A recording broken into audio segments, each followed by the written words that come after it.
Good morning, good morning, good morning, everyone. Welcome back to another edition of News in Motion. Today is Wednesday, March 20th, 2024, and we are here live at 7:25 a.m. If you're catching the replay, whether it be in the afternoon, the evening, or near the nighttime, we just want to say thank you for your support and tuning into News in Motion. If this is your first time tuning into News in Motion is a news media outlet with relevant commentary, call to action news, and voter registration information.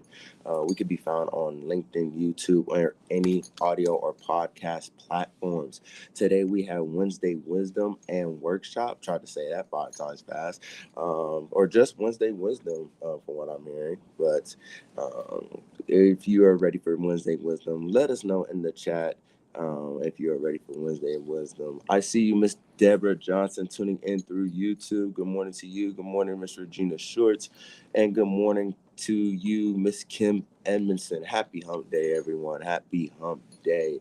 We want to make sure that you also got out and voted yesterday, especially if you were in, I believe the states were Ohio, Missouri. No, okay, I'm seeing in the green room. It wasn't that. Okay, we're just gonna leave that to Miss Gail for her headline news, and she will join us momentarily, right after this brief intro.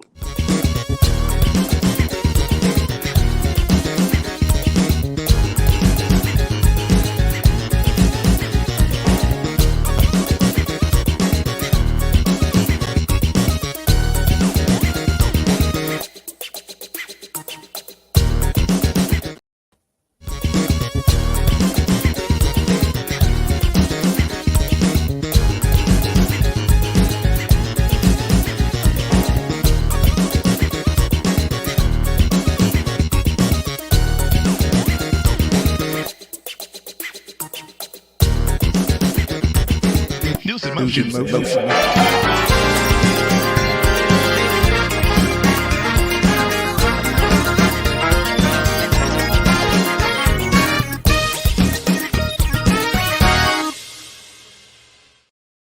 Hey, good morning, everyone. Good morning, good morning, good morning. I see you, Deborah Johnson. I see you, Regina. Kim Edmondson, how was it yesterday? I love your civic duty. I believe Yvonne Gardner and Adrian were also being election officials at polls as well. And I see my brother, good morning to you. It seemed as if voter turnout was really down yesterday. It was down Missouri. It was down in actually it's Kansas, not Missouri. I heard Isaiah say that.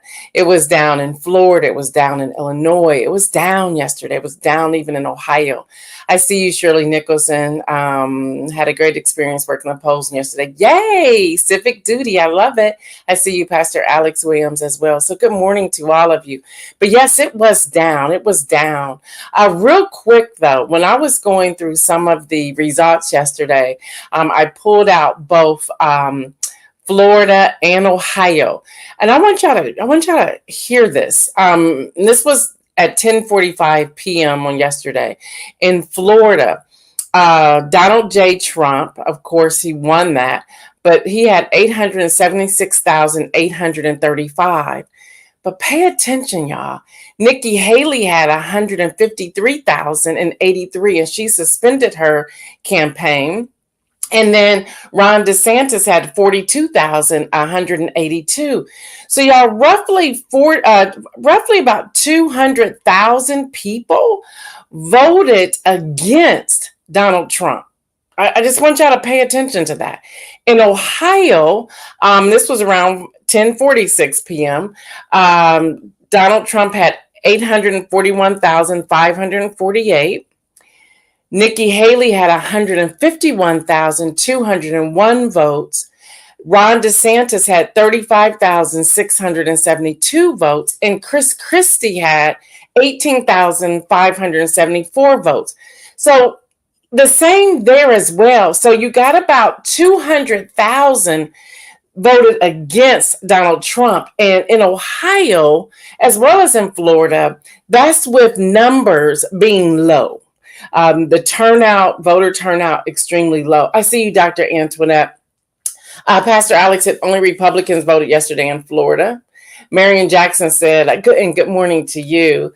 Kim Edmondson said it was definitely low in her area. Deborah Johnson says on the first swipe, the workers couldn't find my name in the system. When I insisted that I was in the system, she found it. Wow. Take note of that and make sure you follow up with your voter registration. Check all your information. Do that now. And Deb, I would do that every month. And leading up to when you vote in the fall, I would check it every week. Seriously. That's why I suggested you all do that. Kim Edmondson says they don't want the former guy. They really do not. They really do not want him. Don't forget, everyone, today and tomorrow we're here and then we're away the next 2 weeks. So we will be away March the 25th and also the week of April the 1st. We will return on April the 9th. Hopefully we'll have something fun tomorrow. We'll see how that's going to work out. But now if there's news, we got to come in here with the news. So yeah, that's what's happening. So just be mindful of those numbers. And you're right. They don't want him. And the No Label Party, they're desperately trying to find someone to run as a third candidate, but they have been unsuccessful. Even as of yesterday, they were unsuccessful. All right, y'all, government funding. Here's a statement from President Joe Biden on the government funding. They said, we have come to an agreement with congressional leaders on a path forward for the remaining full year funding bills. The House and Senate are now working to finalize a package that can quickly be brought to the floor. And he said that he will sign it immediately.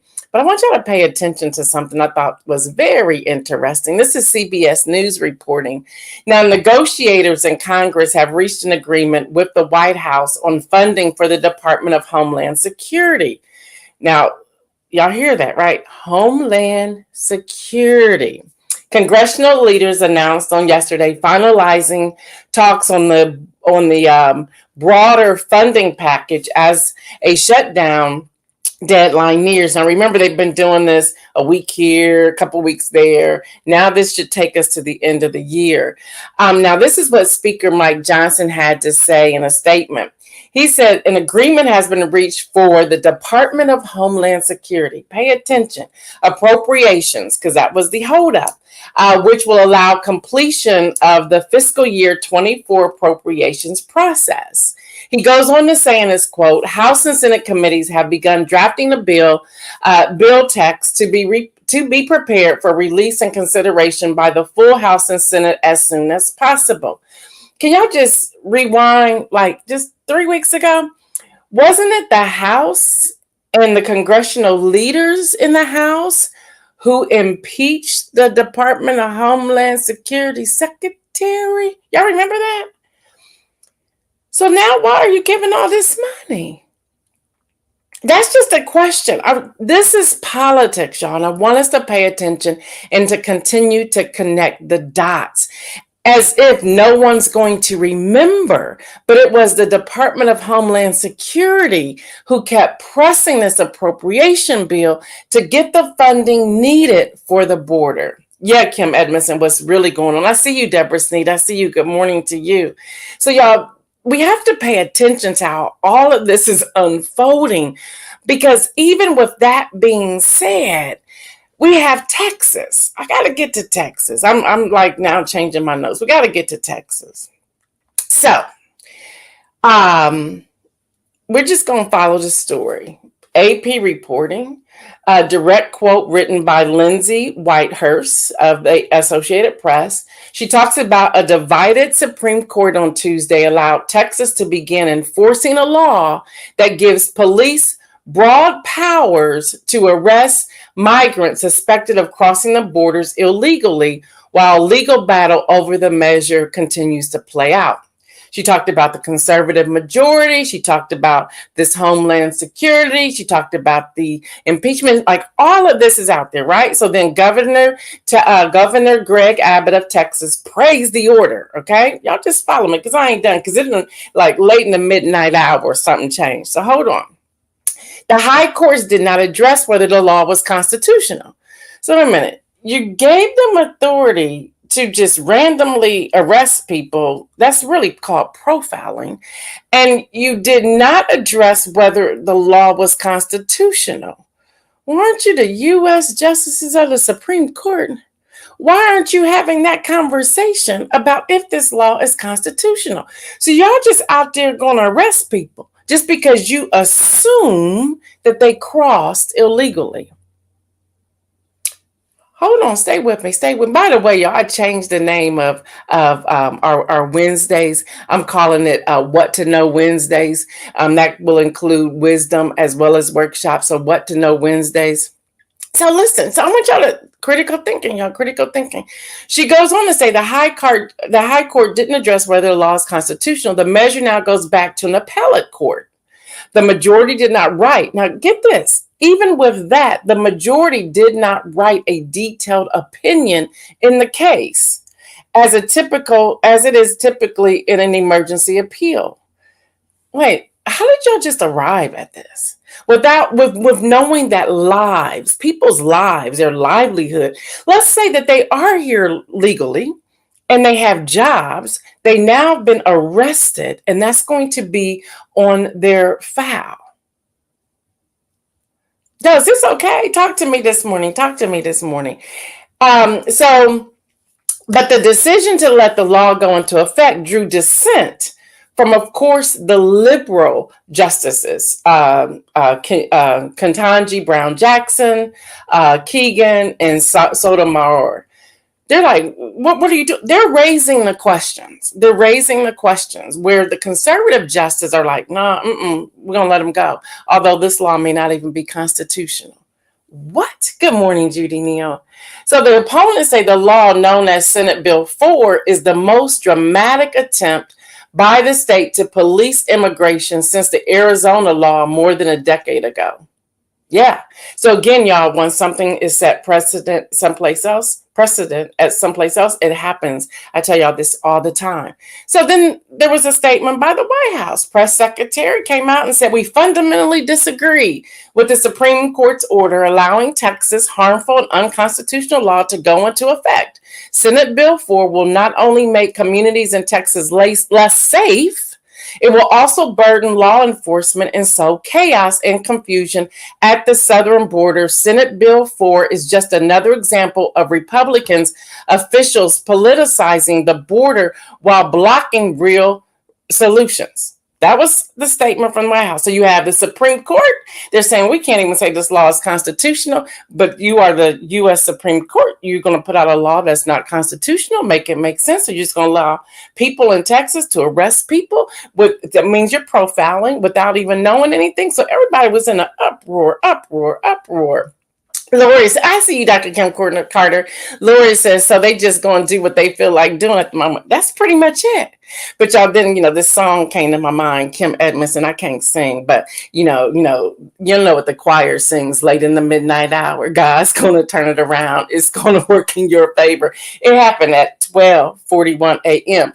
The New York Times was the first to report hours after the Supreme Court allowed Texas immigration law to go into effect. The federal appeals court blocked the law again. So they're like, no, before you even get out there and start arresting people, y'all can't do this. So y'all get this. The appellate court, the Texas federal appellate court is now going against, they're like the U.S. Supreme Court. Y'all done lost y'all's mind. We're not doing that. So they blocked it. So now we have no idea what's going to happen when everything opens up this morning. I'm sure they're already in discussions and negotiations, but y'all, this is what's happening. It's what's happening. Y'all cannot ignore this. But yet, the government is now funded. And the very person that Speaker Johnson went after, the Department of Homeland Security's secretary, they impeached him. Now, all of a sudden, they're giving him all this money to run his department. Make it make sense, Kim Edmondson. Make it make sense. Y'all, this is what we're dealing with. So keep your eyes wide open. I would love to hear y'all's thoughts on this. So as we're going along, there's a lot, y'all. I'm trying to get to everything I can. Yesterday, journalists received an alert stating that high-ranking Hamas commander was killed in Gaza per the White House. That's what they said. And then Trump came out and gave the report to HuffPost saying Jews who vote Democrat hate Israel. What? So then he goes on to say in this interview with Gorkas, this is one of his conservative radio hosts, he says that's just what it is. He goes, I actually think they hate Israel. I think Democrats hate Israel. And you got to listen to the recording if you're up to listening to it. It sounded just straight crazy when he was saying it. He says the Democratic Party hates Israel. And then he goes, this is a direct quote, any Jewish person that votes for Democrats hate their religion. What? This is what he said. Well, he was going after Chuck Schumer. Okay, he was going after Chuck Schumer, who gave a 40-minute speech yesterday just about how he went after Prime Minister Netanyahu, saying, you need to cut this stuff out. And so his quote was, Israel cannot survive if it becomes a para. And this is what Schumer said yesterday. And this is how it turns into Trump saying what he said. Y'all make it make sense. Make it make sense. Make it make sense. Somebody. So this is what's happening, which I want to just also point out to everyone.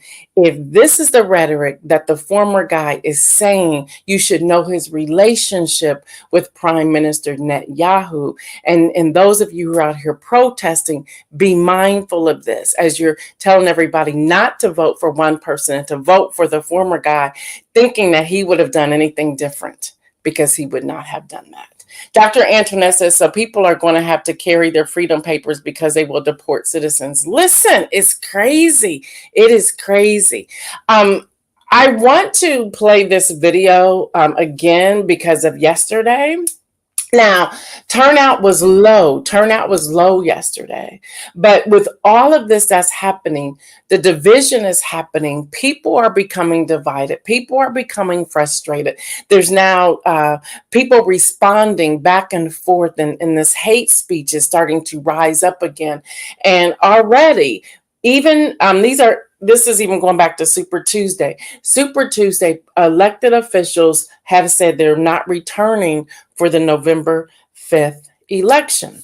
But before I go, and I may not even play the video, but before I go there, if I do play the video, and it was really talk about getting people to come out to become election poll workers. But even if I don't get to the video, this is what's happening as well. You have a conservative GOP group. Pay attention, y'all. Pay attention. You have a conservative GOP group who now wants to put everybody's name, how they voted, their voting address, and their birth date to be public record. But you have domestic abuse victims, whether they're male or female. You have past children who've been abused who are now voting age, saying that's something we don't want. We don't want that to happen. They're trying to push this through before November the 5th. They're trying to push this through before November the 5th. Google it. I'll do my best to get in the Friday rundown this Friday, because I want you to read it and I want you to understand it. They're saying, I'm hiding from my abuser. So if that's going to be the case, if I'm a voter, then I'm not going to vote. I'm going to remove my name from the voting logs. I'm not going to vote. I'm going to I'm going to let you take away my right to vote. Y'all, this is another avenue to get in to suppress the vote. Today, don't wait until it gets on the floor to take a vote in the House and in the Senate. I'm sure the Senate will kill it, but just in case, this is a time we need to contact our representatives to say no. Now, yes, you can put GD or Gail Dudley voted this party or voted that party or whatever. That is public record, but not the address and not the birth date. So we need to be mindful. Again, I'll put the information in the Friday rundown so that you can have that information, so that when you reach out to your representatives, you know what you're speaking of, or you can also Google it to pull it up. It's a GOP conservative group that's trying to do this. What are your thoughts on that? Kim Edmondson said, huh?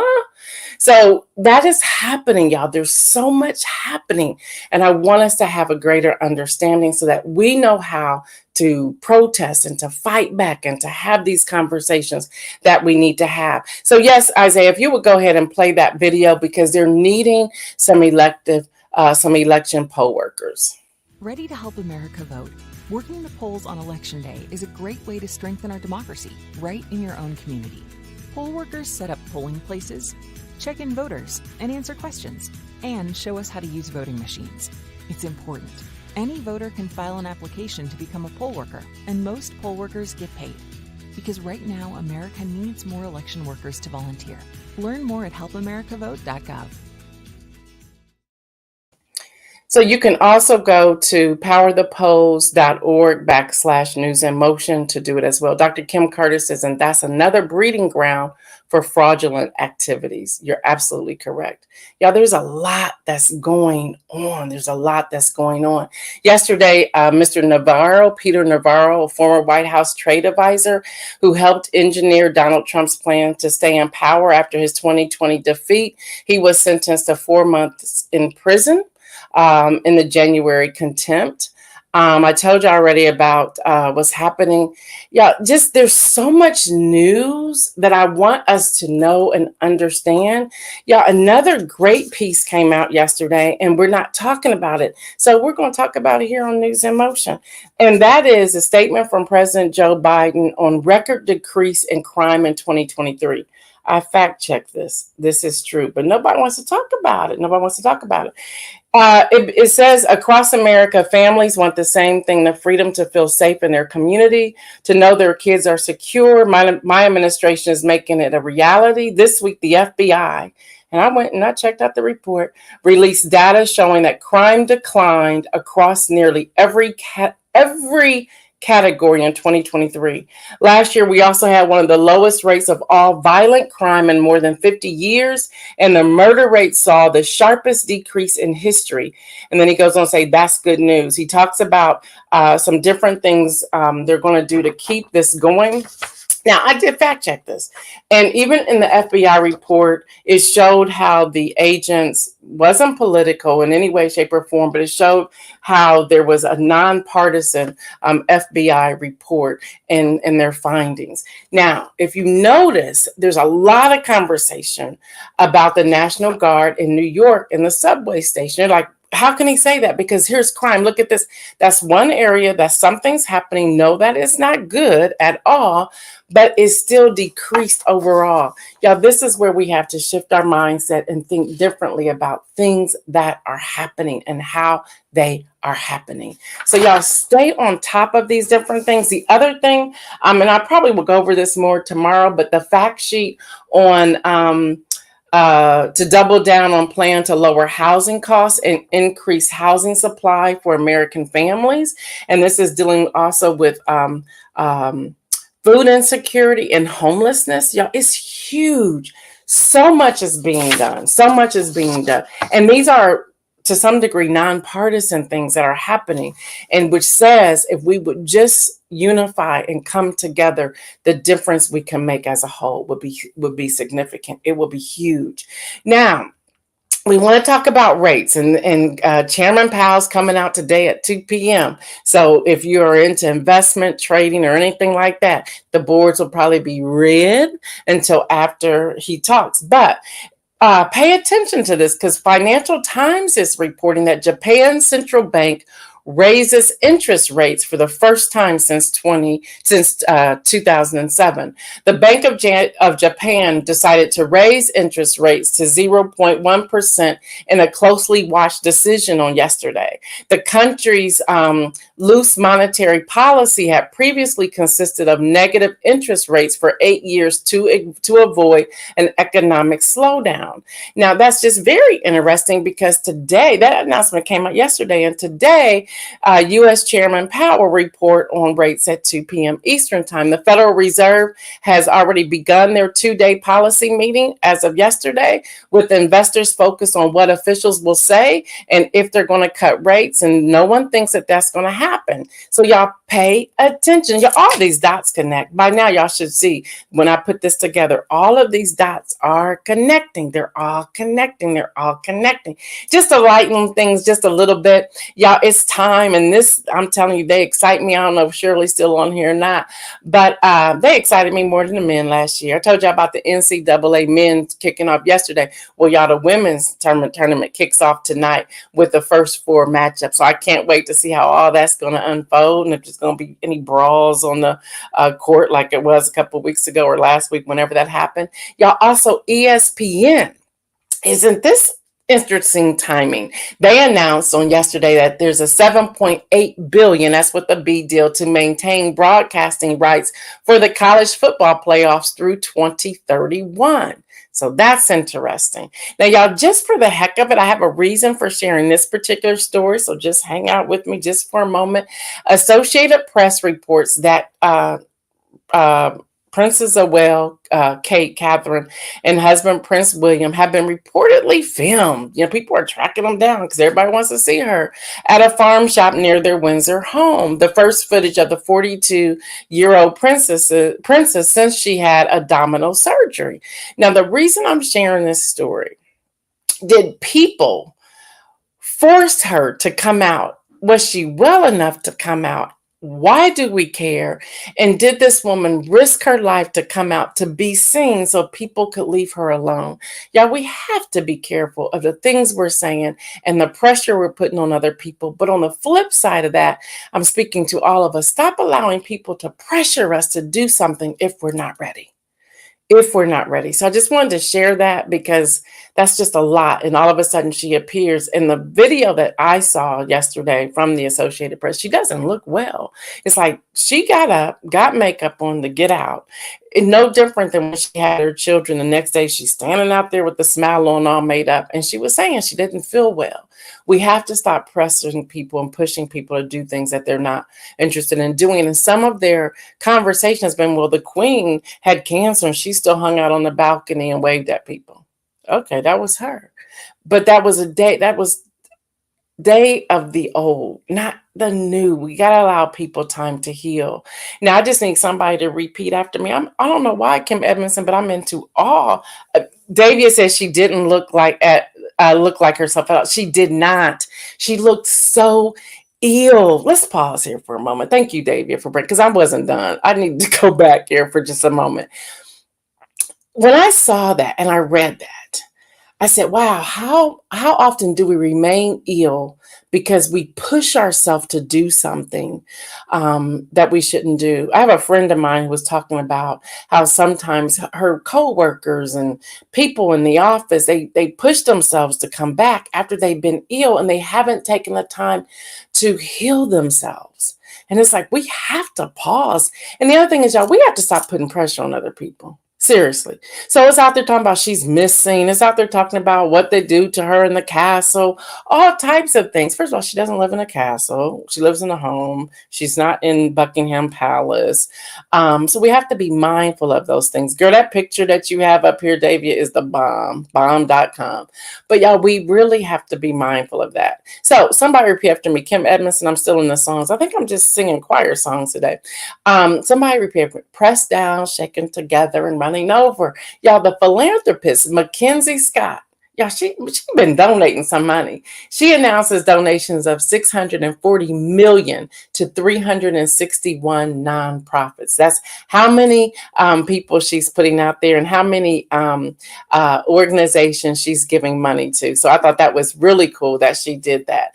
CNN reports that philanthropist MacKenzie Scott is giving away $640 million to 361 nonprofits. Her organization Yield Giving and Lever for Change announced on Tuesday after an open call for applicants. More than 6,000 nonprofit organizations had applied for the funding, and she ended up giving more than double what the original open call was planned for, which was to award 250 awards of $1 million each. Y'all get that. That's what I'm talking about. That's how you put it together. That's how you put it together.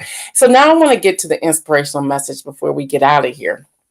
Okay. So, again, these songs keep going in my head. This is from a medley or something, whatever y'all call it. But, you know, the choir used to sing the song, Hold On, Don't You Ever Let Go. Y'all remember that song? Black church. Hold on, don't you ever let go. Well, I was reading Proverbs chapter 4, verse 13. And it says, hold on to instruction. Do not let it go. Guard it well, for it is your life. I'm going to read that again. Hold on to instruction. Do not let it go. Guard it well, for it is your life. Y'all, hold on. Don't you ever let go to instruction. What instruction have you been receiving throughout your prayer time, your Bible reading time, your silent time? What have you been discerning? What has been given to you that you really need to hold on to? What were those conversations from your great grandmother, great grandfather, or your favorite auntie or uncle, or your grandparents, or your siblings, or your parents, or a friend? What was that piece of wisdom, or your spouse, or your children? What was that piece of wisdom that you had, you received, and you just held on to because it made a difference? Or you sit back and you think of things. No joke, y'all, all week. And I normally am on just one gospel station, whatever, Sirius XM, whatever. But y'all, it's been hymn after hymn after hymn, whether I'm washing dishes, washing clothes, working on projects, whatever. Y'all, just different hymns pop up. For example, we come this far by faith, leaning on the Lord, just came out of nowhere. The other day I was up exercising yesterday morning, and out of nowhere, victory is mine. Victory today is mine. I told Satan to get thee behind. Victory today is mine. Joy is mine. All of these different things have been coming to me. And I'm like, there's something about the instruction I need to be paying attention to. So my word this morning was pay attention. Pay attention as to why I'm hearing all these different hymns, the way I'm hearing them, when I'm hearing them, when they're coming in, and what's actually going on. Y'all, it's been crazy. But I've been excited to hear about it. It's like, what is going on? What is happening? What is happening? Then, gotta share this with y'all. This is just crazy. So then, y'all know the book's been out. Y'all I don't know how Pastor got in Zimbabwe before people got it down the street from me, but that's what happened. And for the longest, invitations to come and share were just silent. And it wasn't just COVID, they were just silent. I said, they probably think I'm a little heathen because all I'm talking about is headline news and politics. But now that people are getting that book, they're saying, one person wrote me and said, it's so good to see you give scripture again. I thought you were only giving headline news. I was like, what? You don't stay on to the end of the show, do you? It's just the most hilarious thing. It's the most hilarious thing. But the other thing, as I went back and started thinking about all these hymns that God has been giving me lately and the freedom that I'm living, because I really don't give a daggone, but the freedom that I have been living, I said, God is connecting some dots. I'm going to take y'all back to 2019. In Central Ohio, there's this road called Sunbury Road, and there's this dam called Hoover Dam. I go there all the time, early morning, on the weekends or whatever, to pray, to write in my journal. I love water. That's why I love cruising. I love water, just absolutely love. I'm a swimmer. I love water. God gave me a vision. I won't give you all the details of the vision, but he gave me a vision in 2019. As I've been singing these hymns this week, that vision keeps coming back in my mind. I'm like, what is about to happen and how do we get there? So I want to just encourage you today. Whatever you have been dreaming, don't let go of it. Don't let go of it. I see you, Jeffrey Payne. Good morning. I've been missing you. Don't let go of that dream. Don't let go of it. Again, hold on. Don't you ever let go. Proverbs 4:13. Hold on to instruction. Do not let it go. Guard it well, for it is your life. Jeffrey Payne said he loves water too. Listen.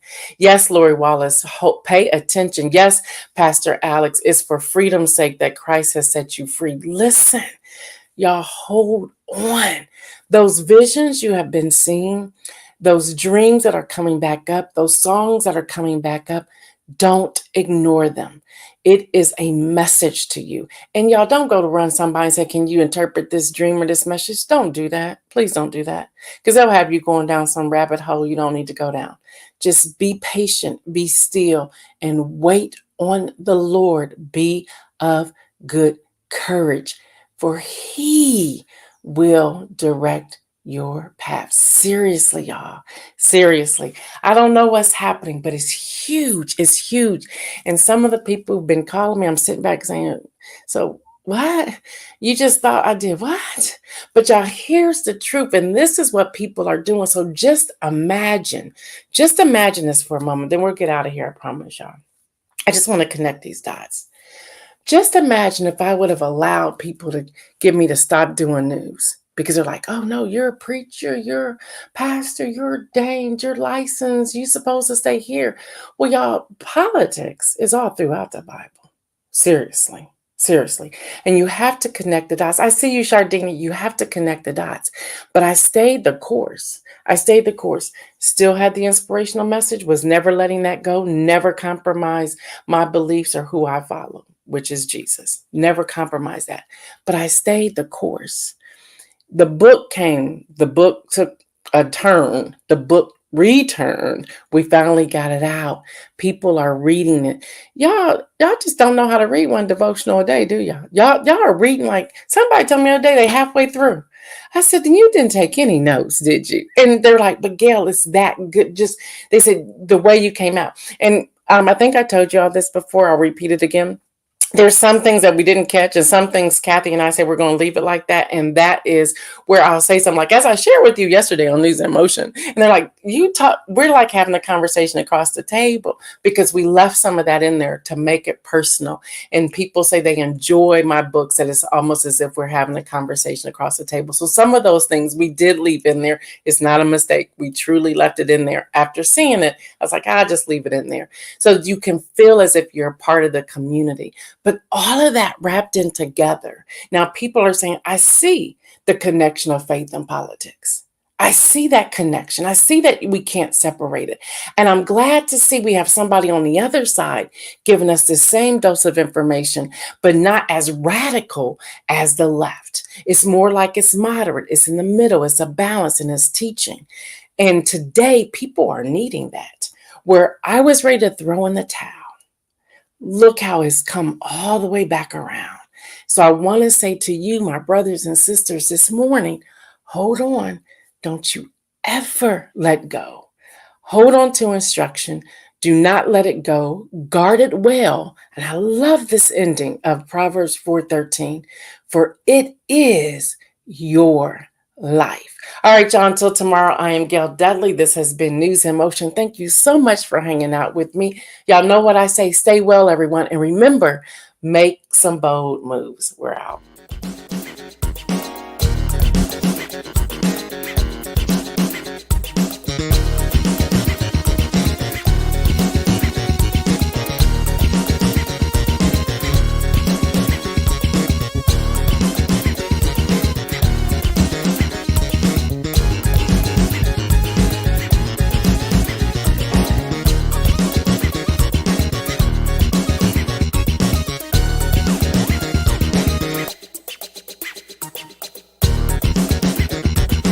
News in motion.